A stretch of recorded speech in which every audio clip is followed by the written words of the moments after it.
नमस्कार दर्शक बंधु साई अनंत आश्रम को स्वागत।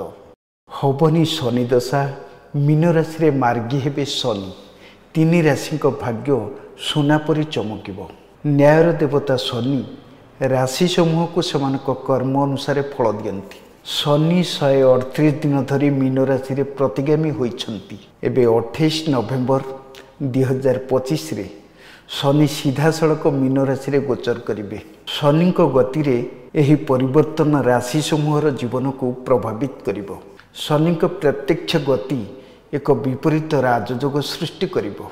शनि प्रत्यक्ष गति एही तीनोटी राशि लोकों को बहुत लाभ देव।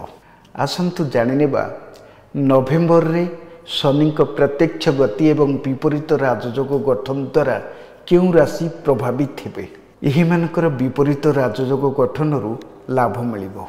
प्रथम रही सिंह राशि। सिंह राशि अष्टम घरे शनि सीधा सड़क रहिबे। सिंह राशि सीधा सड़क शनि द्वारा लाभ पाइबे। चाकरी करुथिबा लोकंक पई एहा एक भल समय हेबो। आपण निज पदवी रे आगो को पढ़िबे। पदोन्नति सहित आपणकर दरमा मध्य वृद्धि पाइबो। आपणक वैवाहिक जीवन रे चलीथिबा जे कोनोसी समस्यार समाधान हेबो। द्वितीयटी रही मीन राशि। शनि मीन राशि लग्न घरे सीधा सड़क रहिबे।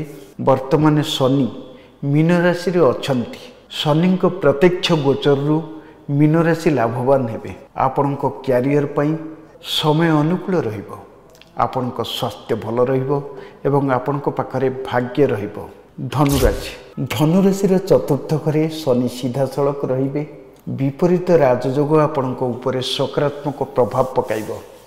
जो माने निजर व्यवसाय एवं वाणिज्य को विस्तार करने चाहते सेमानक पई यह एक भल समय एवं आपण सफलता पाइबे। आपण अप्रत्याशित आर्थिक लाभ अनुभव करिपारंती। घर संपत्ति किबा गाड़ी किणारे आपणकर स्वप्न पूरण हेबो। धन्यवाद। तमे पुओ को नहीं कि बाबा पाख आसला परे आपनकर कोन परिवर्तन हेछि। पुओर जो गोड़ हाथ फाटुला तार भी कोन परिवर्तन हेछि। हां मो एमिति जने सांग पिला को सुनी कि आपन पाख आसी किंतु आसिला परे मो पुओ दीर्घ 7 वर्ष हला जो कष्टटा भोगुथिला मोर हृदबोध होछि से 7 दिन रे गला भलिया लागिला। तेन करी बहुत सॉल्व हो जाईछि।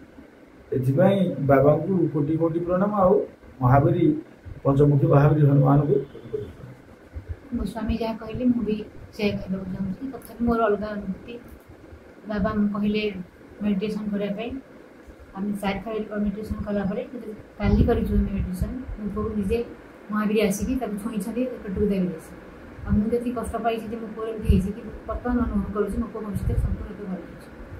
अच्छा वो एडी आसिले परे मोर जति माने कष्ट थिला मो आगुरु जमा चाली पाउन नथली। एडी जति सप्ताह भीतर आसिलिनी माने मते एते भल लागछि। मो चालियो छु बुलियो छु खेलियो सब भल लागछि। आगु मु किछि करै